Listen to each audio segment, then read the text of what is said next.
ಪ್ರಧಾನಿ ನರೇಂದ್ರ ಮೋದಿ ಅವರ ಸರ್ಕಾರಕ್ಕೆ ಮತ್ತೊಂದು ಮುಖಭಂಗವಾಗಿದೆ. ಮಿತ್ರ ಪಕ್ಷಗಳ ಬೆಂಬಲದೊಂದಿಗೆ ನಿಂತಿರುವಂತಹ ಪ್ರಧಾನಿ ನರೇಂದ್ರ ಮೋದಿ ಅವರ ಸರ್ಕಾರ ಇದೀಗ ಲೋಕಸಭೆಯ ವಿಪಕ್ಷ ನಾಯಕ ರಾಹುಲ್ ಗಾಂಧಿ ಅವರ ಗುಡುಗಿಗೆ ಥಂಡ ಹೊಡೆದಿದೆ. ಅಷ್ಟೇ ಅಲ್ಲ, ಒಂದೇ ತಿಂಗಳ ಅವಧಿಯಲ್ಲಿ ಸತತ 2 ಬಾರಿಗೆ ಮಿತ್ರ ಪಕ್ಷಗಳ ಎದುರು ಪ್ರಧಾನಮಂತ್ರಿ ನರೇಂದ್ರ ಮೋದಿ ಅವರು ಶರಣಾಗುವಂತಹ ಅನಿವಾರ್ಯತೆ ಇದೀಗ ಎದುರಾಗಿದೆ.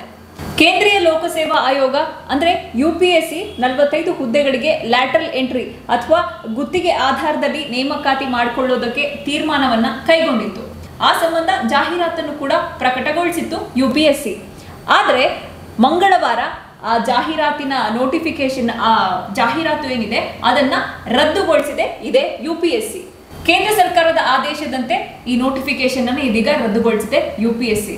ಮಂಗಳವಾರ ಅಂದ್ರೆ ನಿನ್ನೆ ಯುಪಿಎಸ್ಸಿಯ ಮುಖ್ಯಸ್ಥೆ ಆಗಿರುವಂತಹ ಪ್ರೀತಿ ಸುದನ್ ಅವರಿಗೆ ಕೇಂದ್ರ ಸರ್ಕಾರದ ಸಿಬ್ಬಂದಿ ಮತ್ತು ತರಬೇತಿ ಸಚಿವಾಲಯ ಪತ್ರವೊಂದನ್ನು ಬರೆದಿದೆ ಈ ನೋಟಿಫಿಕೇಶನ್ ಅನ್ನ ರದ್ದುಗೊಳಿಸಿ ಅಂತ. ಇನ್ನು ಈ ರದ್ದುಗೊಳಿಸಿರುವಂತಹದ್ದಕ್ಕೆ ಕೇಂದ್ರ ಸರ್ಕಾರ ಒಂದು ಕ್ಲಾರಿಫಿಕೇಶನ್ ಅನ್ನು ಕೊಟ್ಟಿದೆ. ಯಾಕೆ ರದ್ದುಗೊಳಿಸಿದ್ವಿ ಈ ನೋಟಿಫಿಕೇಶನ್ ಅನ್ನ ಅನ್ನುವಂಥದ್ದಕ್ಕೆ ಸಂವಿಧಾನದಲ್ಲಿ ಹೇಳಲಾಗಿರುವಂತಹ ಸಾಮಾಜಿಕ ನ್ಯಾಯವನ್ನು ಎತ್ತಿ ಹಿಡಿದು ಆ ಮೂಲಕ ತುಳಿತಕ್ಕೊಳಗಾದಂತಹ ಸಮುದಾಯಗಳ ಅಭ್ಯರ್ಥಿಗಳಿಗೆ ಕೇಂದ್ರ ಸರ್ಕಾರದ ಸೇವೆಯಲ್ಲಿ ಸೂಕ್ತ ಪ್ರಾತಿನಿಧ್ಯ ನೀಡುವುದು ಮುಖ್ಯವಾಗಿದೆ ಅಂತ ಯುಪಿಎಸ್ಸಿಗೆ ಬರೆದಂತಹ ಪತ್ರದಲ್ಲಿ ಈ ಸಚಿವಾಲಯ ತಿಳಿಸಿದೆ. ಸೊ ಯುಪಿಎಸ್ಸಿಯಲ್ಲಿ ಏನು 45 ಹುದ್ದೆಗಳಿಗೆ ಭರ್ತಿಯಾಗಬೇಕಾಗಿತ್ತು ಲ್ಯಾಟರಲ್ ಎಂಟ್ರಿ ಮುಖಾಂತರ, ಅದು ಇದೀಗ ಸ್ಟಾಪ್ ಆಗಿದೆ, ಅದನ್ನ ರದ್ದುಗೊಳಿಸಲಾಗಿದೆ. ಇನ್ನು ಈ ಯುಪಿಎಸ್ಸಿಯಲ್ಲಿ ಏನು 45 ಹುದ್ದೆಗಳಿಗೆ ನೋಟಿಫಿಕೇಶನ್ ಅನ್ನ ನೀಡಲಾಗಿತ್ತು ಭರ್ತಿ ಮಾಡ್ಕೊಳ್ಳೋದಕ್ಕೆ ಲ್ಯಾಟರಲ್ ಎಂಟ್ರಿ ಮುಖಾಂತರ, ಈ ಹುದ್ದೆಗಳು 3 ವರ್ಷದಿಂದ 5 ವರ್ಷಗಳ ಗುತ್ತಿಗೆ ಆಧಾರದಲ್ಲಿ ಕೇಂದ್ರ ಸರ್ಕಾರದ ವಿವಿಧ ಸಚಿವಾಲಯಗಳಿಗೆ ಜಂಟಿ ಕಾರ್ಯದರ್ಶಿ, ನಿರ್ದೇಶಕರು ಮತ್ತು ಉಪ ಕಾರ್ಯದರ್ಶಿಗಳ ನೇಮಕ ಸಂಬಂಧ ಕುರಿತಾಗಿ ಈ ಜಾಹೀರಾತನ್ನ ಪ್ರಕಟಗೊಳಿಸಲಾಗಿತ್ತು. ಆ ಜಾಹೀರಾತಿನ ಪ್ರಕಾರ 10 ಜಂಟಿ ಕಾರ್ಯದರ್ಶಿ ಹುದ್ದೆಗಳಿಗೆ ಮತ್ತು 35 ಉಪ ಕಾರ್ಯದರ್ಶಿ ಮತ್ತು ನಿರ್ದೇಶಕರ ಹುದ್ದೆಗಳಿಗೆ ಈ ಅರ್ಜಿಯನ್ನ ಆಹ್ವಾನ ಮಾಡಲಾಗಿತ್ತು. ಇನ್ನು ಯುಪಿಎಸ್ಸಿ ಏನು ಈ ಜಾಹೀರಾತಿನ ಪ್ರಕಟಗೊಳಿಸಿತ್ತು, ಆ ಜಾಹೀರಾತು ಕೇಂದ್ರ ಸರ್ಕಾರದ ಆದೇಶ ಬಂದ ನಂತರವೇ ಪ್ರಕಟಗೊಳಿಸಲಾಗಿತ್ತು. ಆದರೆ ಇದೀಗ ಇದೇ ಕೇಂದ್ರ ಸರ್ಕಾರದ ಆದೇಶದಂತೆ ಯುಪಿಎಸ್ಸಿ ಈ ನೋಟಿಫಿಕೇಶನ್ ಅನ್ನ ರದ್ದುಗೊಳಿಸಿದೆ. ಹಾಗಾದ್ರೆ ಏನಿದು ಲ್ಯಾಟರಲ್ ಎಂಟ್ರಿ? ಇದೊಂದು ರೀತಿ ಕೇಂದ್ರ ಸರ್ಕಾರದ ಉನ್ನತ ಮಟ್ಟದ ಹುದ್ದೆಗಳ ಖಾಸಗೀಕರಣ ಅಂತ ಹೇಳಿದ್ರು ಕೂಡ ತಪ್ಪೇನಿಲ್ಲ. ಪ್ರೈವೇಟೈಸೇಷನ್. ಕೇಂದ್ರ ಸರ್ಕಾರದಲ್ಲಿರುವಂತಹ ಉನ್ನತ ಮಟ್ಟದ ಹುದ್ದೆಗಳು ಏನಿದಾವೆ, ಸರ್ಕಾರಿ ಹುದ್ದೆಗಳು, ಅವುಗಳನ್ನು ಖಾಸಗೀಕರಣ ಮಾಡಲಿಕ್ಕೆ ಪ್ರಧಾನಿ ನರೇಂದ್ರ ಮೋದಿ ಅವರ ಸರ್ಕಾರ ಕಂಡುಕೊಂಡಂತಹ ಹಾದಿ. ಕೇಂದ್ರೀಯ ಲೋಕಸೇವಾ ಆಯೋಗ ಅಥವಾ ಯುಪಿಎಸ್ಸಿ ಪರೀಕ್ಷೆಗಳ ಮುಖಾಂತರ ಕೇಂದ್ರ ಸರ್ಕಾರ ಮತ್ತು ರಾಜ್ಯಗಳಿಗೆ ಬೇಕಾಗುವಂತಹ ಉನ್ನತಾಧಿಕಾರಿಗಳ ನೇಮಕಾತಿಗೆ ಪರೀಕ್ಷೆಯನ್ನು ಮಾಡುತ್ತೆ. IAS, IPS, IRS, IFS ಹೀಗೆ ಈ ಪ್ರಮುಖ ಹುದ್ದೆಗಳಿಗೆ ಯೂನಿವರ್ಸಲ್ ಪರೀಕ್ಷೆಯನ್ನು ನಡೆಸಲಾಗುತ್ತೆ. ಯೂನಿವರ್ಸಲ್ ಅಂತ ಹೇಳಿದ್ರೆ ದೇಶದ ಎಲ್ಲ ಅರ್ಹ ಅಭ್ಯರ್ಥಿಗಳು ಕೂಡ IAS, IPS, IRS, IFS ಈ ಹುದ್ದೆಗಳಿಗೆ UPSC ನಡೆಸುವಂತಹ ಪರೀಕ್ಷೆಗೆ ಅಪ್ಲಿಕೇಶನನ್ನು ಹಾಕಿ ಪರೀಕ್ಷೆಯನ್ನು ಬರೀಬೋದು. ಆ ಪರೀಕ್ಷೆಯಲ್ಲಿ ಪಾಸಾದಂಥವರಿಗೆ ಸಂದರ್ಶನವನ್ನು ಮಾಡಿ ಅದಾದ ಬಳಿಕ ಅವರನ್ನು ಸಂಬಂಧಪಟ್ಟಂತಹ ಕೇಡರಿಗೆ ಅನುಗುಣವಾಗಿ ಅವರು ಪಡೆದಿರುವಂತಹ ಅಂಕಗಳಿಗೆ ಅನುಗುಣವಾಗಿ ಅವರನ್ನು ಕೇಡರಿಗೆ ಆಯ್ಕೆ ಮಾಡಲಾಗುತ್ತೆ. ಲ್ಯಾಟರಲ್ ಎಂಟ್ರಿ ಅಂದರೆ ಈ ನೇಮಕಾತಿಯನ್ನು ಕೂಡ ಮಾಡುವಂಥದ್ದು UPSC. ಆದರೆ IAS, IPS ಅಥವಾ IRS, IFS ಹುದ್ದೆಗಳಿಗೆ ಏನು ನೇಮಕಾತಿ ನಡೆಯುತ್ತೆ ಅದಕ್ಕಿಂತ ಸಂಪೂರ್ಣ ಭಿನ್ನವಾದಂತಹ ನೇಮಕಾತಿ.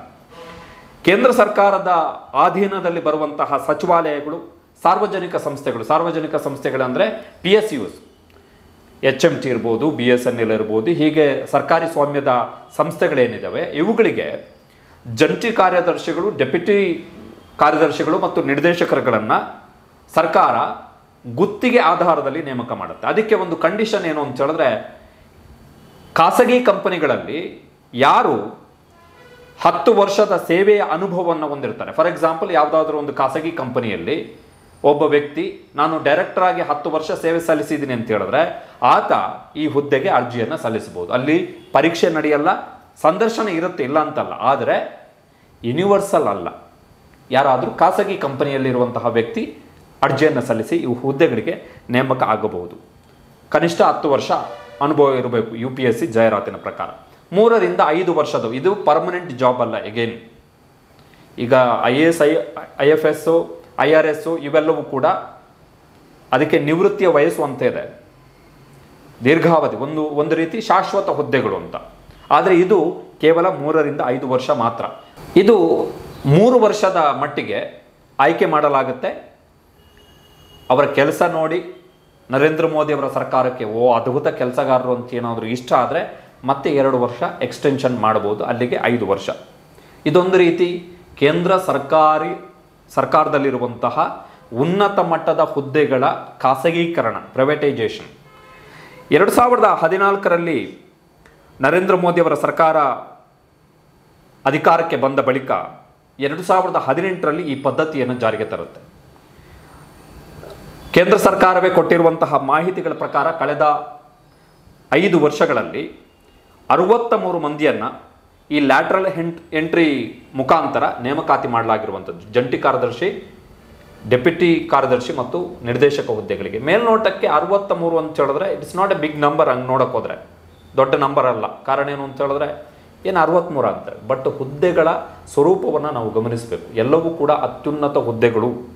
ಆ ಅತ್ಯುನ್ನತ ಹುದ್ದೆಗಳು ಇರುವಂಥದ್ದು ಒಂದೊಂದು ಇಲಾಖೆಯಲ್ಲಿ ಒಂದೊಂದು ಹುದ್ದೆ ಇರುತ್ತೆ ಅಷ್ಟೇ. ಆ ಹುದ್ದೆಗಳಿಗೆ ಖಾಸಗಿಯವರನ್ನು ಹೊರಗಡೆಯಿಂದ ತಂದು ಸರ್ಕಾರ ಕೂರಿಸುವಂಥದ್ದು. ಸೊ ಇದನ್ನು ನಾವು ಲ್ಯಾಟ್ರಲ್ ಎಂಟ್ರಿ ಅಂತ ಕರಿಬೋದು. ಇದೊಂದು ರೀತಿ ಖಾಸಗೀಕರಣ, ಪ್ರೈವೇಟೈಸೇಷನ್. ತುಂಬ ಸಾಫ್ಟಾಗಿ ಪ್ರೈವೇಟೈಸೇಷನ್ ಮಾಡುವಂಥದ್ದು UPSCಯ ಮುಖಾಂತರ. ಇಲ್ಲದಿದ್ದರೆ ಯಾವುದಾದ್ರೂ ಖಾಸಗಿ ಕಂಪನಿಗೆ ಗುತ್ತಿಗೆ ಕೊಡ್ಬೋದಲ್ವಾ? ಅದ್ರ ಬದಲು ಈ ಥರ ಮಾಡ್ತಾ ಇದ್ದಾರೆ UPSC. ನಾವು UPSCಯ ಮುಖಾಂತರ ಮಾಡ್ತಾ ಇದ್ದೀವಿ ಅನ್ನೋ ಅರ್ಥಕ್ಕೆ. ಜನಕ್ಕೆ ಏನಂತ ಹೇಳಿದ್ರೆ UPSC ಅಗೇನ್ ಕಾನ್ಸ್ಟಿಟ್ಯೂಷನಲ್ ಬಾಡಿಯ ಮುಖಾಂತರ ಮಾಡ್ತಾ ಇದ್ದಾರಲ್ಲ, ಸರ್ಕಾರ ಏನು ತಪ್ಪು ಮಾಡ್ತಿಲ್ಲ ಅಂತೇಳಿ ಫೀಲ್ ಬರಬೇಕು ಜನಕ್ಕೆ. ಆ ಫೀಲನ್ನು ಕಳೆದ 5 ವರ್ಷಗಳಲ್ಲಿ ಮೋದಿ ಸರ್ಕಾರ ಕೊಡ್ತಾ ಇತ್ತು. ಇನ್ನು ಪ್ರಧಾನಮಂತ್ರಿ ನರೇಂದ್ರ ಮೋದಿ ಅವರ ಸರ್ಕಾರ UPSC ಮೂಲಕ ಏನು ನೋಟಿಫಿಕೇಶನ್ ಅನ್ನ ಆಗಸ್ಟ್ 17ನೇ ತಾರೀಕು ಪ್ರಕಟಗೊಳಿಸಿತು, ಅಂದಿನಿಂದನೂ ಕೂಡ ಇದಕ್ಕೆ ಆಕ್ಷೇಪ ವ್ಯಕ್ತವಾಗ್ತಾ ಇದೆ. ಇದಕ್ಕೆ ಕಾರಣಗಳು ಸಾಕಷ್ಟಿವೆ. ಮೊದಲನೇದಾಗಿ ಲ್ಯಾಟ್ರಲ್ ಎಂಟ್ರಿ ಮೂಲಕ ಏನು ಭರ್ತಿಯನ್ನ ಮಾಡಿಕೊಳ್ಳಲಾಗುತ್ತೆ ಹುದ್ದೆಗಳನ್ನ, ಆ ಮೂಲಕ ಕೇಂದ್ರ ಸರ್ಕಾರ ಸಚಿವಾಲಯಗಳು ಮತ್ತು ಕೇಂದ್ರ ಸರ್ಕಾರಿ ಸ್ವಾಮ್ಯದ ಸಂಸ್ಥೆಗಳಲ್ಲಿ ಪ್ರಧಾನಮಂತ್ರಿ ನರೇಂದ್ರ ಮೋದಿ ಅವರ ಸರ್ಕಾರ RSS ನವರನ್ನ ತುಂಬಿಸಿಕೊಳ್ತಾ ಇದೆ ಎನ್ನುವಂತಹ ಆರೋಪ ವ್ಯಕ್ತವಾಗ್ತಾ ಇದೆ. ಇನ್ನು ಎರಡನೇದಾಗಿ ಈ ಲ್ಯಾಟ್ರಲ್ ಎಂಟ್ರಿ ಪ್ರಕ್ರಿಯೆ ಮೂಲಕ ಏನು ಭರ್ತಿಯಾಗುವಂತಹ ಹುದ್ದೆಗಳಿಗೆ ರಿಸರ್ವೇಶನ್ ಅಂದ್ರೆ ಮೀಸಲಾತಿ ಇರೋದಿಲ್ಲ. ಅಂದ್ರೆ ಆಗಸ್ಟ್ 17ನೇ ತಾರೀಕು ಏನು ಈ ನೋಟಿಫಿಕೇಶನ್ UPSC ಪ್ರಕಟಗೊಳಿಸಿತ್ತೋ ಅದರಲ್ಲೂ ಕೂಡ, ಆ ಜಾಹೀರಾತಿನಲ್ಲೂ ಕೂಡ SC ST ಅಥವಾ ಬೇರೆ ಯಾವ ಹಿಂದುಳಿದ ವರ್ಗಗಳ ಅಭ್ಯರ್ಥಿಗಳಿಗೆ ಮೀಸಲಾತಿಯನ್ನ ಕೊಟ್ಟಿರಲಿಲ್ಲ. ಇನ್ನು ಕೇಂದ್ರ ಸರ್ಕಾರದ ಉನ್ನತ ಮಟ್ಟದ ಹುದ್ದೆಗಳಲ್ಲಿ ಲ್ಯಾಟ್ರಲ್ ಎಂಟ್ರಿ ನೇಮಕಾತಿ ವೇಳೆ RSS ನವರನ್ನ ತುಂಬಿಸಿಕೊಳ್ಳುವಂತಹ ಮೂಲಕ SC ST ಹಾಗೆ ಹಿಂದುಳಿದ ಸಮುದಾಯಗಳಿಗೆ ಮೋದಿ ಸರ್ಕಾರ ದ್ರೋಹ ಮಾಡ್ತಾ ಇದೆ ಎನ್ನುವಂತಹ ಗಂಭೀರ ಆರೋಪ ದೇಶಾದ್ಯಂತ ವ್ಯಕ್ತವಾಗ್ತಾ ಇದೆ. ಇನ್ನು ಲ್ಯಾಟ್ರಲ್ ಎಂಟ್ರಿ ಮೂಲಕ ಕೇಂದ್ರ ಸರ್ಕಾರದ ಉನ್ನತ ಹುದ್ದೆಗಳು SC ST ಹಿಂದುಳಿದ ಸಮುದಾಯಗಳಿಗೆ ಏನು ಉನ್ನತ ಮಟ್ಟದ ಹುದ್ದೆ ಸಿಗದಂತೆ ಮೋದಿಯವರ ಸರ್ಕಾರ ನೋಡಿಕೊಳ್ತಾ ಇದೆ. ಆ ಮೂಲಕ ಸಾಮಾಜಿಕ ನ್ಯಾಯ ಎನ್ನುವಂತಹ ಪರಿಕಲ್ಪನೆ ಏನಿದೆ ಅದಕ್ಕೆ ತದ್ವಿರುದ್ಧವಾಗಿ ಮೋದಿ ಸರ್ಕಾರ ನಡೆದುಕೊಳ್ತಾ ಇದೆ ಎನ್ನುವಂತಹ ಆರೋಪ ಕೂಡ ದೇಶಾದ್ಯಂತ ವ್ಯಕ್ತವಾಗ್ತಾ ಇದೆ ಎನ್ನುವಂತಹ ಅಭಿಪ್ರಾಯಗಳು ಕೂಡ ವ್ಯಕ್ತವಾಗ್ತಾ ಇದೆ. ಇನ್ನು ಈ ಲ್ಯಾಟ್ರಲ್ ಎಂಟ್ರಿ ಮೂಲಕ ಸಂವಿಧಾನವನ್ನೇ ಮುಗಿಸುವಂತಹ ಷಡ್ಯಂತ್ರವನ್ನ ಪ್ರಧಾನಮಂತ್ರಿ ನರೇಂದ್ರ ಮೋದಿ ಅವರು ಮಾಡ್ತಾ ಇದ್ದಾರೆ ಎನ್ನುವಂಥದ್ದು ಕೂಡ ಇದೀಗ ಚರ್ಚೆಯಾಗ್ತಾ ಇರುವಂತಹ ವಿಚಾರ. ಇನ್ನು ಈ ಲ್ಯಾಟ್ರಲ್ ಎಂಟ್ರಿ ಮೂಲಕ ಮೀಸಲಾತಿ ಎನ್ನುವಂತಹ ಪದ್ಧತಿ ಏನಿದೆ, ಎನ್ನುವಂತಹ ಪ್ರಕ್ರಿಯೆ ಏನಿದೆ, ಅದನ್ನೇ ಮುಗಿಸಿ ಬಿಡುವಂತಹ ಪಿತೂರಿಯನ್ನ ಮೋದಿ ಸರ್ಕಾರ ಮಾಡ್ತಾ ಇದೆ ಎನ್ನುವಂತಹ ಗಂಭೀರ ಆರೋಪ ಕೂಡ ಇದೆ. ಇನ್ನು ಸಾಮಾಜಿಕ ನ್ಯಾಯ ತತ್ವ ಏನಿದೆ ಅದಕ್ಕೆ ತದ್ವಿರುದ್ಧವಾಗಿ ಮೇಲ್ಜಾತಿಯವರನ್ನೇ ಕೇಂದ್ರ ಸರ್ಕಾರದ ಉನ್ನತ ಹುದ್ದೆಗಳಿಗೆ ಖಾಸಗಿ ವಲಯಗಳಿಂದ ಆಯ್ಕೆ ಮಾಡಿ ನೇಮಕವನ್ನ ಮಾಡಿಕೊಳ್ತಾ ಇರುವಂತಹ ಮೋದಿ ಸರ್ಕಾರ ಸಾಮಾಜಿಕ ನ್ಯಾಯಕ್ಕೆ ದ್ರೋಹ ಎಸಗ್ತಾ ಇದೆ ಎನ್ನುವಂತಹ ಆರೋಪ ಕೂಡ ಪ್ರಧಾನಮಂತ್ರಿ ನರೇಂದ್ರ ಮೋದಿಯವರ ಸರ್ಕಾರದ ಮೇಲಿದೆ. ಇನ್ನು ಇದೇ ವಿಚಾರವಾಗಿ ಸಂವಿಧಾನ ಶಿಲ್ಪಿ ಡಾಕ್ಟರ್ BR ಅಂಬೇಡ್ಕರ್ ಅವರ ಮೊಮ್ಮಗ ಪ್ರಕಾಶ್ ಅಂಬೇಡ್ಕರ್ ಅವರು ಕೂಡ ಪ್ರತಿಕ್ರಿಯೆಯನ್ನ ನೀಡಿದ್ದಾರೆ. ಅವರ ಪ್ರಕಾರ ಬಿಜೆಪಿ ಲ್ಯಾಟ್ರಲ್ ಎಂಟ್ರಿ ಮೂಲಕ SC STಗಳು ಮತ್ತು ಹಿಂದುಳಿದ ಸಮುದಾಯಗಳ ಸಾಂವಿಧಾನಿಕ ಹಕ್ಕನ್ನೇ ಕಸಿದುಕೊಳ್ಳುವಂತಹ ಪಿತೂರಿ ಮಾಡ್ತಾ ಇದೆ. ಆ ಮೂಲಕ ಅಂಬೇಡ್ಕರ್ ಅವರ ಕಾರ್ಯವನ್ನ ಬಿಜೆಪಿ ಮತ್ತು RSS ಜೊತೆಯಾಗಿ ಮುಗಿಸಿ ಬಿಡ್ತಾ ಇದೆ ಎನ್ನುವಂತಹ ಪ್ರತಿಕ್ರಿಯೆಯನ್ನ ಕೂಡ ಪ್ರಕಾಶ್ ಅಂಬೇಡ್ಕರ್ ಅವರು ಕೊಟ್ಟಿದ್ದಾರೆ. ಒಂದು ವೇಳೆ ಈ 45 ಹುದ್ದೆಗಳೇನಿದ್ದಾವೆ UPSCಯಲ್ಲಿ ಅದು UPSC ಪರೀಕ್ಷೆ ಮೂಲಕ ಭರ್ತಿಯಾಗಿದ್ದರೆ ಆಗ ಅವುಗಳಲ್ಲಿ 6 ಹುದ್ದೆಗಳಿಗೆ SCಗಳು ಹಾಗೆ 3ರಲ್ಲಿ STಗಳಿಗೆ ಹಾಗೆ 12 ಹುದ್ದೆಗಳಲ್ಲಿ OBCಗಳಿಗೆ ಮೀಸಲಾತಿ ಇರ್ತಾ ಇತ್ತು. ಅಂದ್ರೆ ಲ್ಯಾಟ್ರಲ್ ಎಂಟ್ರಿ ಮೂಲಕ ಆ ಮೀಸಲಾತಿ ಇದೀಗ ಕೈ ತಪ್ಪಿದೆ. ಅಷ್ಟೇ ಅಲ್ಲ, ಕೇಂದ್ರ ಸರ್ಕಾರದಲ್ಲಿ ಈಗ ಸೇವೆ ಸಲ್ಲಿಸ್ತಾ ಇರುವಂತಹ SC ST ಮತ್ತು OBC ನೌಕರರಿಗೆ ಉನ್ನತ ಹುದ್ದೆಗೆ ಬಡ್ತಿ ಕೂಡ ಸಿಗಲ್ಲ. ಕಾರಣ ಆ ಉನ್ನತ ಹುದ್ದೆಗಳನ್ನ ಲ್ಯಾಟರಲ್ ಎಂಟ್ರಿ ಮೂಲಕವೇ ಸರ್ಕಾರ ತುಂಬಿಸಿಕೊಳ್ತಾ ಇದೆ ಎನ್ನುವಂತಹ ಪ್ರತಿಕ್ರಿಯೆಯನ್ನು ಕೂಡ ಪ್ರಕಾಶ್ ಅಂಬೇಡ್ಕರ್ ಅವರು ಕೊಟ್ಟಿದ್ದಾರೆ. ಲ್ಯಾಟರಲ್ ಎಂಟ್ರಿಯ ಬಗ್ಗೆ ಲತಾ ಅವರು ಹೇಳಿದ ಹಾಗೆ ಸಂವಿಧಾನ ಶಿಲ್ಪಿ ಡಾಕ್ಟರ್ BR ಅಂಬೇಡ್ಕರ್ ಅವರ ಮೊಮ್ಮಗ ಪ್ರಕಾಶ್ ಅಂಬೇಡ್ಕರ್ ಅವರ ಜೊತೆಗೆ ಲೋಕಸಭೆಯಲ್ಲಿ ವಿರೋಧ ಪಕ್ಷದ ನಾಯಕರು ಆಗಿರುವಂತಹ ಕಾಂಗ್ರೆಸ್ನ ನಾಯಕ ರಾಹುಲ್ ಗಾಂಧಿ ಅವರು ಕೂಡ ಆಕ್ಷೇಪವನ್ನು ವ್ಯಕ್ತಪಡಿಸಿದರು. ಅವರು ಒಂದು ಟ್ವೀಟ್ ಅನ್ನು ಮಾಡಿದ್ದಾರೆ. ಕೇಂದ್ರೀಯ ಲೋಕಸೇವಾ ಆಯೋಗದ ಬದಲು ನರೇಂದ್ರ ಮೋದಿ ಸರ್ಕಾರ ರಾಷ್ಟ್ರೀಯ ಸ್ವಯಂ ಸೇವಕ ಸಂಘ RSSನ ಮುಖಾಂತರ ನೇಮಕಾತಿ ಮಾಡುವ ಮೂಲಕ ಸಂವಿಧಾನದ ಮೇಲೆ ದಾಳಿ ಮಾಡುತ್ತಿದೆ. ಕೇಂದ್ರ ಸರ್ಕಾರದ ವಿವಿಧ ಸಚಿವಾಲಯಗಳಲ್ಲಿ ಪ್ರಮುಖ ಹುದ್ದೆಗಳಿಗೆ ಲ್ಯಾಟರಲ್ ಎಂಟ್ರಿಯ ಮುಖಾಂತರ ನೇಮಕಾತಿಗಳನ್ನು ಮಾಡಿಕೊಂಡು SC ST ಮತ್ತು OBC ಸಮುದಾಯದ ಮೀಸಲಾತಿಯನ್ನು ಬಹಿರಂಗವಾಗಿ ಕಸಿದುಕೊಳ್ತಾ ಇದೆ. ದೇಶದ ಪ್ರಮುಖ ಹುದ್ದೆಗಳಲ್ಲಿ ತುಳಿತಕ್ಕೆ ಒಳಗಾದವರಿಗೆ ಅವಕಾಶಗಳು ಸಿಗುತ್ತಿಲ್ಲ ಎಂದು ನಾನು ಹೇಳಿದ್ದೆ. UPSC ಪರೀಕ್ಷೆಗೆ ಸಿದ್ಧವಾಗುತ್ತಿರುವ ಪ್ರತಿಭಾನ್ವಿತ ಯುವಕರ ಹಕ್ಕನ್ನು ಮೋದಿ ಸರ್ಕಾರ ದರೋಡೆ ಮಾಡಿ ಆ ಮೂಲಕ ಮೀಸಲಾತಿ ಒಳಗೊಂಡಂತೆ ಸಾಮಾಜಿಕ ನ್ಯಾಯ ಕಲ್ಪನೆಯ ಮೇಲೆ ದಾಳಿ ಮಾಡ್ತಾ ಇದೆ. ಕೇಂದ್ರ ಸರ್ಕಾರದ ಪ್ರಮುಖ ಹುದ್ದೆಗಳನ್ನು ಕೆಲವು ಕಾರ್ಪೊರೇಟ್ ಕಂಪನಿಗಳ ಪ್ರತಿನಿಧಿಗಳು ಆಕ್ರಮಿಸಿಕೊಂಡಿದ್ದಾರೆ.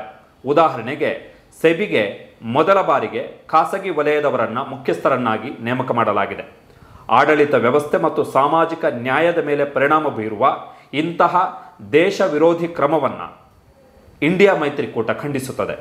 ಲ್ಯಾಟರಲ್ ಎಂಟ್ರಿ ದಲಿತರು, ಹಿಂದುಳಿದವರು ಮತ್ತು ಆದಿವಾಸಿಗಳ ಮೇಲಿನ ದಾಳಿ, ರಾಮರಾಜ್ಯದ ಕಲ್ಪನೆಯನ್ನೇ ಬುಡಮೇಲು ಮಾಡಿರುವ BJP ಸಂವಿಧಾನವನ್ನು ನಾಶಪಡಿಸಿ ಬಹುಜನರ ಮೀಸಲಾತಿಯನ್ನು ಕಸಿದುಕೊಳ್ಳಲು ಹುನ್ನಾರ ನಡೆಸ್ತಾ ಇದೆ ಅಂತೇಳಿ ರಾಹುಲ್ ಗಾಂಧಿ ಅವರು ಕಟು ಟಿಪ್ಪಣಿಯನ್ನು ಮಾಡಿದರು.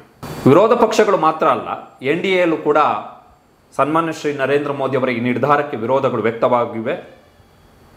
ಮಿತ್ರ ಪಕ್ಷಗಳ ಹಂಗಿನಲ್ಲಿರುವಂತಹ ಪ್ರಧಾನಮಂತ್ರಿ ನರೇಂದ್ರ ಮೋದಿ ಅವರ ಸರ್ಕಾರ ಲ್ಯಾಟರಲ್ ಎಂಟ್ರಿ ನೇಮಕಾತಿಗೆ BJP ಮಿತ್ರ ಪಕ್ಷಗಳಲ್ಲೇ ವಿರೋಧವನ್ನು ಎದುರಿಸಿದೆ. ಮೀಸಲಾತಿ ಆಧಾರದಲ್ಲಿ ಸರ್ಕಾರಿ ನೌಕರಿ ಭರ್ತಿಯಾಗಬೇಕು ಎನ್ನುವುದು ನಾವು ಆರಂಭದಿಂದಲೂ ಮಾಡ್ತಾ ಇರುವಂತಹ ವಾದ. ನಾವು ರಾಮ್ ಮನೋಹರ್ ಲೋಹಿಯಾ ಅವರ ಅನುಯಾಯಿಗಳು. ಶತಮಾನಗಳವರೆಗೆ ಜನ ಸಾಮಾಜಿಕವಾಗಿ ಕಡೆಗಣಿಸಲ್ಪಟ್ಟಿರುವಾಗ ಯಾಕೆ ಮೆರಿಟನ್ನು ಕೇಳ್ತಾ ಇದ್ದೀರಿ? ಕೇಂದ್ರ ಸರ್ಕಾರದ ಈ ತೀರ್ಮಾನ ನಮಗೆ ಗಂಭೀರ ಆತಂಕ ಉಂಟು ಮಾಡಿದೆ ಎನ್ನುವಂಥದ್ದು BJPಯ ಮಿತ್ರ ಪಕ್ಷ JDUನ ಪ್ರಮುಖ ಆಕ್ಷೇಪಗಳಲ್ಲಿ ಒಂದು. ಇನ್ನು ಲೋಕ ಜನಶಕ್ತಿ ಪಕ್ಷದ ನಾಯಕರು ಆಗಿರುವಂತಹ ಕೇಂದ್ರ ಸಚಿವ ಚಿರಾಗ್ ಪಾಸ್ವಾನ್ ಅವರು ಕೂಡ ಲ್ಯಾಟರಲ್ ಎಂಟ್ರಿ SC ST ಮತ್ತು ಹಿಂದುಳಿದ ಸಮುದಾಯಕ್ಕೆ ಮಾಡಲಾಗ್ತಿರುವಂತಹ ಅನ್ಯಾಯ ಅಂತೇಳಿ ಬಹಿರಂಗವಾಗಿ ಹೇಳಿಕೆಯನ್ನು ಕೊಟ್ಟಿದ್ದಾರೆ. ಸೊ ಅತ್ತ ವಿರೋಧ ಪಕ್ಷಗಳು ಕೂಡ ವಿರೋಧವನ್ನು ವ್ಯಕ್ತಪಡಿಸಿವೆ, ಇತ್ತ NDAಯಲ್ಲೂ ಕೂಡ ವಿರೋಧಗಳು ವ್ಯಕ್ತವಾಗಿವೆ ಪ್ರಧಾನಿ ನರೇಂದ್ರ ಮೋದಿ ಅವರ ಸರ್ಕಾರದ ನಡೆಯ ವಿರುದ್ಧ. ಸೊ ಸಾಕಷ್ಟು ವಿರೋಧಗಳು ಹಾಗೆ ಟೀಕೆಗಳು ವ್ಯಕ್ತವಾದಂತಹ ಹಿನ್ನೆಲೆಯಲ್ಲಿ ಇದೀಗ ಪ್ರಧಾನಮಂತ್ರಿ ನರೇಂದ್ರ ಮೋದಿ ಅವರ ಸರ್ಕಾರ ಒಂದು ಸ್ಟೆಪ್ ಹಿಂದೆ ಬಂದಿದೆ. ತಾನು ತೆಗೆದುಕೊಂಡಿದ್ದಂತಹ ನಿರ್ಧಾರವನ್ನ ಕೈಬಿಟ್ಟಿದೆ. ಆ ನೋಟಿಫಿಕೇಶನ್ ಅನ್ನ ರದ್ದುಗೊಳಿಸಿದೆ. ಸೊ ಈ ನೋಟಿಫಿಕೇಶನ್ ಅನ್ನ ಹಿಂಪಡೆದುಕೊಂಡ ನಂತರ ಲೋಕಸಭೆಯ ವಿರೋಧ ಪಕ್ಷದ ನಾಯಕ ರಾಹುಲ್ ಗಾಂಧಿ ಅವರು ಪ್ರತಿಕ್ರಿಯೆಯನ್ನ ಕೊಟ್ಟಿದ್ದಾರೆ. ಸಂವಿಧಾನ ಮತ್ತು ಮೀಸಲಾತಿಯನ್ನ ನಾವು ಯಾವ ಬೆಲೆ ತೆತ್ತಾದರೂ ರಕ್ಷಣೆ ಮಾಡ್ತೀವಿ. ಲ್ಯಾಟರಲ್ ಎಂಟ್ರಿ ಮೂಲಕ BJP ಹೆಣೆದಿರುವಂತಹ ಷಡ್ಯಂತ್ರವನ್ನ ನಾವು ವಿಫಲಗೊಳಿಸುತ್ತೇವೆ. ನಾನು ಮತ್ತೊಮ್ಮೆ ಹೇಳ್ತಾ ಇದ್ದೇನೆ, ನಾವು 50% ಮೀಸಲಾತಿಯ ಮಿತಿಯನ್ನ ಮೀರಿ ಜಾತಿ ಗಣತಿ ಮೂಲಕ ಎಲ್ಲರಿಗೂ ಸಾಮಾಜಿಕ ನ್ಯಾಯವನ್ನ ಕಲ್ಪಿಸ್ತೇವೆ ಎನ್ನುವಂತಹ ಪ್ರತಿಕ್ರಿಯೆಯನ್ನ ಲೋಕಸಭೆಯ ವಿಪಕ್ಷ ನಾಯಕ ರಾಹುಲ್ ಗಾಂಧಿ ಅವರು ಕೊಟ್ಟಿದ್ದಾರೆ. ಸೊ ಇದು ಪ್ರಧಾನಮಂತ್ರಿ ನರೇಂದ್ರ ಮೋದಿ ಅವರ ಸರ್ಕಾರದ ವಿರುದ್ಧ ಲೋಕಸಭೆಯ ವಿಪಕ್ಷ ನಾಯಕ ರಾಹುಲ್ ಗಾಂಧಿ ಹಾಗೆ ಆ ಮೂಲಕ ಇಂಡಿಯಾ ಮೈತ್ರಿಕೂಟಕ್ಕೆ ಸಿಕ್ಕಂತಹ ದೊಡ್ಡ ಗೆಲುವು ಎಂದರೂ ಕೂಡ ತಪ್ಪಿಲ್ಲ. ಇನ್ನು ಲೋಕಸಭೆ ಚುನಾವಣೆಯಲ್ಲಿನ ಸೋಲಿನ ಬಳಿಕ ಮೋದಿಯವರಿಗೆ ಈಗ ವಿರೋಧ ಪಕ್ಷಗಳು ತಮ್ಮ ಶಕ್ತಿಯ ಒಂದೊಂದೇ ಸ್ಯಾಂಪಲ್ಗಳನ್ನ ತೋರಿಸ್ತಾ ಇವೆ. ಹಾಗೆ ನೋಡಿದ್ರೆ ಒಂದು ವೇಳೆ ರಾಹುಲ್ ಗಾಂಧಿ ಅವರು ಈ ಲ್ಯಾಟರಲ್ ಎಂಟ್ರಿ ಮುಖಾಂತರ ಏನು ರೆಕ್ರೂಟ್ಮೆಂಟ್ ಅನ್ನ ಮಾಡಲಾಗ್ತಾ ಇತ್ತು ಅದಕ್ಕೆ ವಿರೋಧವನ್ನ ಆಕ್ಷೇಪವನ್ನ ವ್ಯಕ್ತಪಡಿಸದೆ ಹೋಗಿದ್ದಂತಹ ಪಕ್ಷದಲ್ಲಿ ಪ್ರಧಾನಮಂತ್ರಿ ನರೇಂದ್ರ ಮೋದಿ ಅವರು ತಮಗೆ ಇಷ್ಟ ಬಂದಂತೆ RSS ನವರೇ ಆಗಲಿ ಅಥವಾ BJPಯ ಅಥವಾ ಸಂಘ ಪರಿವಾರದ ಯಾವುದೇ ವ್ಯಕ್ತಿಗಳನ್ನಾಗಲಿ ಖಾಸಗಿಯವರನ್ನ ತಂದು ಸರ್ಕಾರಿ ಹುದ್ದೆಗಳಲ್ಲಿ ಕೂರಿಸ್ತಾ ಇದ್ರು. ಸಂವಿಧಾನ ಉಳಿಸುವ ನಿಟ್ಟಿನಲ್ಲಿ ಹೋರಾಟ ಮಾಡುವ ಮೂಲಕ ಲೋಕಸಭೆ ಚುನಾವಣೆಯಲ್ಲಿ ಮೋದಿ ಮತ್ತು ಅವರ ಮಿತ್ರ ಪಕ್ಷಗಳ ನಿದ್ದೆಗೆಡಿಸಿದಂತಹ ಇಂಡಿಯಾ ಮೈತ್ರಿಕೂಟ ಇದೀಗ ದೇಶದಲ್ಲಿ ಮೋದಿ ಸರ್ಕಾರಕ್ಕೆ ಪ್ರಬಲ ಪ್ರತಿಸ್ಪರ್ಧಿಯಾಗಿದೆ, ಪ್ರತಿರೋಧವನ್ನು ಕೂಡ ಒಡ್ತಾ ಇದೆ ಸಮರ್ಥವಾಗಿ. ಇಲ್ಲಿ ಗಮನಿಸಬೇಕಾದಂತಹ ಮತ್ತೊಂದು ಅಂಶ, ಹಾಗೆ ಮತ್ತೊಂದು ವಿಚಿತ್ರ ಅಂತಾನೆ ಹೇಳ್ಬೋದು, ಮೋದಿ ಸರ್ಕಾರ ಈಗಿನಿಂದ ಅಲ್ಲ, ಅಂದ್ರೆ ಲ್ಯಾಟರಲ್ ಎಂಟ್ರಿ ಮುಖಾಂತರ UPSC ಭರ್ತಿ ಮಾಡ್ಕೊಳ್ತಾ ಇರೋದು ಹುದ್ದೆಗಳಿಗೆ ಬದಲಾಗಿ 2018ರಿಂದಲೂ ಕೂಡ ಈ ಪ್ರಕ್ರಿಯೆ ನಡೀತಾ ಬಂದಿದೆ ದೇಶದಲ್ಲಿ. ಉನ್ನತ ಹುದ್ದೆಗಳಿಗೆ ಈ ಲ್ಯಾಟರಲ್ ಎಂಟ್ರಿ ಮುಖಾಂತರವೇ ನೇಮಕಾತಿಯನ್ನ ಮಾಡಿಕೊಳ್ಳಲಾಗ್ತಾ ಇದೆ. ಆದ್ರೆ ಇದೀಗ ಲ್ಯಾಟರಲ್ ಎಂಟ್ರಿ ಮುಖಾಂತರ ನೇಮಕಾತಿಯಾಗುವಂತಹ ಪ್ರಕ್ರಿಯೆಗೆ ಪ್ರತಿರೋಧ ಒಡ್ಡಿ ಆ ಮುಖಾಂತರ ಅದನ್ನ ಸ್ಟಾಪ್ ಮಾಡಿಸಿದಂತಹ ನಂತರ ಇದೀಗ ಬಿಜೆಪಿ ನಾಯಕರು ತಮ್ಮ ನಾಯಕ ಪ್ರಧಾನಮಂತ್ರಿ ನರೇಂದ್ರ ಮೋದಿ ಅವರಿಗೆ ಅಭಿನಂದನೆಯನ್ನ ಸಲ್ಲಿಸ್ತಾ ಇದ್ದಾರೆ. ನಮ್ಮ ಪ್ರಧಾನಿ ನರೇಂದ್ರ ಮೋದಿ ಅವರು ಸಾಮಾಜಿಕ ನ್ಯಾಯದ ಪರ ಇದ್ದಾರೆ, ಹೀಗಾಗಿ ಆ ನೋಟಿಫಿಕೇಶನ್ ಅನ್ನ ಹಿಂಪಡೆದುಕೊಂಡಿದ್ದಾರೆ ಎನ್ನುವಂತಹ ಡೈಲಾಗ್ಗಳನ್ನ ಬಿಜೆಪಿ ನಾಯಕರು ಸೋಷಿಯಲ್ ಮೀಡಿಯಾಗಳಲ್ಲಿ ಬಿಡ್ತಾ ಇದ್ದಾರೆ. ಆ ಕುರಿತಾಗಿ ಪೋಸ್ಟ್ಗಳನ್ನು ಕೂಡ ದಂಡಿಯಾಗಿ ಹಂಚಿಕೊಳ್ತಾ ಇದ್ದಾರೆ. ಲತಾ ಅವರು ಹೇಳಿದ ಹಾಗೆ ಇದೊಂಥರ ವಿಚಿತ್ರ. ಲ್ಯಾಟ್ರಲ್ ಎಂಟ್ರಿ ಪದ್ಧತಿಯನ್ನ ಜಾರಿಗೊಳಿಸಿದ್ದೇ ಸನ್ಮಾನ್ಯ ಶ್ರೀ ನರೇಂದ್ರ ಮೋದಿ. ಈಗ ನರೇಂದ್ರ ಮೋದಿ ಅವರೇ ಆ ಲ್ಯಾಟ್ರಲ್ ಎಂಟ್ರಿ ನಿಯಮವನ್ನು ವಾಪಸ್ ತಗೊಂಡಿದ್ದಾರೆ. ಬಿಜೆಪಿ ಅವರು ಈಗ ನಮ್ಮ ಪ್ರಧಾನಿ ನರೇಂದ್ರ ಮೋದಿ ಅವರು ಮೀಸಲಾತಿ ವಿರೋಧಿ ಅಲ್ಲ, ಅವರಿಗೆ SC ST ಮತ್ತೆ ಹಿಂದುಳಿದವರ ಮೇಲೆ ಸಿಕ್ಕಾಪಟ್ಟೆ ಪ್ರೀತಿ ಇದೆ, ಅವರು ಸಾಮಾಜಿಕ ನ್ಯಾಯದ ಪರ ಅಂತೇಳಿ ಪೋಸ್ಟನ್ನು ಹಾಕೋತಾ ಇದ್ದಾರೆ. ಸೊ ಪ್ರಕಾಶ್ ಅಂಬೇಡ್ಕರ್ ಅವರ ಪ್ರಕಾರ ಪ್ರಧಾನಿ ಮೋದಿ ಒಬ್ಬರು ನೌಟಂಕಿ ಅಂತ ಹೇಳಿದ್ರೆ ಡ್ರಾಮಾ ಮಾಡುವಂಥದ್ದು ಅಂತೇಳಿ. 2018ರಲ್ಲಿ ನರೇಂದ್ರ ಮೋದಿ ಅವರ ಸರ್ಕಾರವೇ ಈ ಲ್ಯಾಟ್ರಲ್ ಎಂಟ್ರಿ ಪದ್ಧತಿಯನ್ನು ಜಾರಿಗೊಳಿಸಿದ್ದು. ಖಾಸಗಿ ವಲಯಗಳಿಂದ ವ್ಯಕ್ತಿಗಳನ್ನು ಕರ್ಕೊಬಂದು ಕೇಂದ್ರ ಸರ್ಕಾರದ ಪ್ರಮುಖ ಹುದ್ದೆಗಳಲ್ಲಿ, ಅದು ಕೂಡ ಡಿಸಿಷನ್ ಮೇಕಿಂಗ್ ಹುದ್ದೆಗಳಲ್ಲಿ, ನಿರ್ಧಾರಗಳನ್ನು ಕೈಗೊಳ್ಳುವಂತಹ ಹುದ್ದೆಗಳಲ್ಲಿ, ಕೀ ಪೋಸ್ಟ್ಗಳಲ್ಲಿ ತಂದು ಕೂರಿಸಿದ್ರು. ಈಗ ಇದೇ ಬಿಜೆಪಿ ಅವರು ಹೇಳ್ತಾ ಇದ್ದಾರೆ, ನಮ್ಮ ಮೋದಿ ಅವರು ಸಾಮಾಜಿಕ ನ್ಯಾಯದ ಪರ, ಅವರಿಗೆ SCಗಳನ್ನು ಕಂಡ್ರೆ ಪ್ರೀತಿ ಉಕ್ಕುತ್ತೆ, STಗಳನ್ನು ಕಂಡ್ರೆ ಪ್ರೀತಿ ಉಕ್ಕುತ್ತೆ, ಹಿಂದುಳಿದವರನ್ನು ಕಂಡ್ರೆ ಪ್ರೀತಿ ಉಕ್ಕುತ್ತೆ ಅಂತೇಳಿ. ಹೀಗಾಗಿ ಪ್ರಕಾಶ್ ಅಂಬೇಡ್ಕರ್ ಅವರು ಕೆಲ ದಿನಗಳ ಹಿಂದೆ ಒಂದು ಪೋಸ್ಟನ್ನು ಹಾಕಿದ್ರು, ಮೋದಿ ನೌಟಂಕಿ ಅಂಥೇಳಿ. ಸೊ ಆ ಹೋಲಿಕೆ ಏನಿದೆ ಅದು ಪರ್ಟಿಕ್ಯುಲರ್ಲಿ ಈ ವಿಚಾರಕ್ಕೆ ಬಂದಂಥ ಸಂದರ್ಭದಲ್ಲಿ ಸರಿಯಾಗಿ ಹೋಲಿಕೆ ಆಗುತ್ತೆ. ವಿಚಿತ್ರ ಅಂತ ಹೇಳಿದ್ರೆ ಇನ್ನೊಂದು ಪ್ರಮುಖವಾಗಿ ನಾವು ಗಮನಿಸಬೇಕಾದಂಥ ಅಂಶ ಏನು ಅಂತ ಹೇಳಿದ್ರೆ, 1 ತಿಂಗಳ ಹಂತರದಲ್ಲಿ ಪ್ರಧಾನಿ ನರೇಂದ್ರ ಮೋದಿ ಸರ್ಕಾರಕ್ಕೆ ಇದು 2ನೆಯ ಮುಖಭಂಗ. ಕಾರಣ ಏನು ಅಂತ ಹೇಳಿದ್ರೆ, ವಕ್ಫ್ ತಿದ್ದುಪಡಿ ಮಸೂದೆ ಲೋಕಸಭೆ ಮತ್ತು ರಾಜ್ಯಸಭೆಯಲ್ಲಿ ಅಂಗೀಕಾರ ಆಗಬೇಕಿತ್ತು ಸಂಸತ್ತಿನಲ್ಲಿ. ಬಟ್ BJP ಅವರ ಕೈಯಲ್ಲಿ ಅದನ್ನು ಅಂಗೀಕಾರ ಮಾಡಿಸ್ಕೊಳ್ಳಿಕ್ಕೆ ಆಗಲಿಲ್ಲ. ಲೋಕಸಭೆಯಲ್ಲಿ ವಕ್ಫ್ ಮಸೂದೆ ಮಂಡನೆ ಆಗುವ ದಿನ BJPಯ ಎಲ್ಲ ನಾಯಕರ ಸೋಷಿಯಲ್ ಮೀಡಿಯಾ ಪೇಜ್ಗಳಲ್ಲಿ ಹೋದರೆ ಮೋದಿ ಅವ್ರದ್ದೊಂದು ಫೋಟೋ ಹಾಕಿಬಿಟ್ಟು ಅದಕ್ಕೊಂದು 10 ಕಂಟೆಂಟ್ ಹಾಕಿ ಪೋಸ್ಟ್ ಹಾಕಿದ್ರು, ನೋಡಿ ನಮ್ಮ ಮೋದಿ ಅವರು ಯಾರೂ ಮಾಡದ ಕೆಲಸವನ್ನು ಮಾಡಿದ್ದಾರೆ ಅಂಥೇಳಿ. ಆಮೇಲೆ ನೋಡಿದ್ರೆ ಸಂಜೆ ಅಷ್ಟೊತ್ತಿಗೆ ಮೋದಿ ಅವರ ಸರ್ಕಾರ ನಾವು ಇದನ್ನು ಜಂಟಿ ಸಾಧನ ಸಮಿತಿಗೆ ಒಪ್ಪಿಸ್ತಾ ಇದ್ದೀವಿ ಮಸೂದೆಯನ್ನು ಅಂತ ಒಪ್ಪಿಸೇ ಬಿಡ್ತು. ಜಂಟಿ ಸಾಧನ ಸಮಿತಿಗೆ ಅಂತ ಹೇಳಿದ್ರೆ ವಿರೋಧ ಪಕ್ಷಗಳ ಒತ್ತಡ ಜೊತೆಗೆ ಮಿತ್ರ ಪಕ್ಷಗಳ ಒತ್ತಡ, ಅದರಲ್ಲಿ TDP ಇರ್ಬೋದು, JDU ಇರ್ಬೋದು, LJP ಇರ್ಬೋದು, ಇಷ್ಟು ಒತ್ತಡ. ಸೊ 2ನೆಯ ಮುಖಭಂಗ. 10 ವರ್ಷಗಳಲ್ಲಿ ಇವರು ಆಡಳಿತ ಹೇಗಿತ್ತು ಅಂತ ಹೇಳಿದ್ರೆ, ಇವರನ್ನು ಕೇಳೋರಿಲ್ಲ, ಇವರನ್ನು ಹೇಳೋರಿಲ್ಲ, ಇವ್ರು ಮಾಡಿದ್ದೇ ಆಟ. ಲ್ಯಾಟ್ರಲ್ ಎಂಟ್ರಿ 2018ಕ್ಕೆ ಮೋದಿ ಅವರಿಗೆ ಅನಿಸ್ತು, ನಾನೊಬ್ಬ ಧೀಮಂತ ನಾಯಕ ಅಂತೇಳಿ ಜಾರಿಗೆ ತಂದರು. RSSನವರನ್ನು ತಂದು ಕೂರಿಸಿದ್ರು. ಈಗ ರಾಹುಲ್ ಗಾಂಧಿ ಅವರು ಹೇಳಿದ್ರಲ್ಲ, ಸೆಬಿಗೆ ಖಾಸಗಿ ವಲಯದಿಂದ ಒಬ್ಬರನ್ನ ತಂದು ಕೂರಿಸಿದ್ದಾರೆ. ಬರೀ ಸೆಬಿ ಅಂತಲ್ಲ, ಹಲವು PSUಗಳಲ್ಲಿ, ಸಾರ್ವಜನಿಕ ಸ್ವಾಮ್ಯದ ಕಂಪನಿಗಳಲ್ಲಿ ಕೇಂದ್ರ ಸರ್ಕಾರ ಖಾಸಗಿ ವಲಯಗಳಿಂದ ಗುತ್ತಿಗೆ ಆಧಾರದಲ್ಲಿ ತಂದು ಕೂರಿಸಿದ್ದಾರೆ ಜನರನ್ನು, ಡೈರೆಕ್ಟರ್ಗಳನ್ನಾಗಿ. BJP ಅವರಿಗೆ ಬೇಕಾದಂಥವರು RSSನಲ್ಲಿದ್ದಂಥವ್ರು, ಅವರೇನು ದೇಶ ಕಟ್ಟಕ್ಕೆ ಅಂತೇಳಿ ತಂದು ಕೂರಿಸಿದ್ದಲ್ಲ, ಪ್ರತಿಭೆ ಇದೆ ಅನ್ನೋಂಥ ಕಾರಣಕ್ಕೋಸ್ಕರ. RSSನಲ್ಲಿ ದುಡಿದಿದ್ದಾರಲ್ಲ, ಅವರಿಗೊಂದು ಕೆಲಸ ಕೊಡಬೇಕಲ್ಲ, ನೌಕರಿ, ತಿಂಗಳಿಗೆ ಸಂಬಳ ಕೊಟ್ಟು, ಆ ಕಾರಣಕ್ಕೋಸ್ಕರ ತಂದು ಕೂರಿಸಿರುವಂಥದ್ದು. ದೇಶಕ್ಕೆ ಏನು ಲಾಭ ಇಲ್ಲ ಇದರಿಂದ, ನಥಿಂಗ್ ವಿಲ್, ನಾವು ಏನು ಗಳಿಸಲ್ಲ ಇದರಿಂದ. ಬಟ್ ಈಗ ನೋಡಿ ಮೋದಿಯವರ ಪಾಪ, ಅದು ಹೆಂಗೆ ಅಷ್ಟು ಧೈರ್ಯವಾಗಿ ಮೋದಿ ಎಲ್ಲವನ್ನ ಫೇಸ್ ಮಾಡ್ಕೊಂಡು ಹೋಗ್ತಾ ಇದ್ದಾರೆ ಎನ್ನುವಂಥದ್ದೇ ವಿಚಿತ್ರ. 56 ಇಂಚಿನ ಎದೆಯ ಸನ್ಮಾನ್ಯ ಶ್ರೀ ನರೇಂದ್ರ ಮೋದಿ ಅವರು.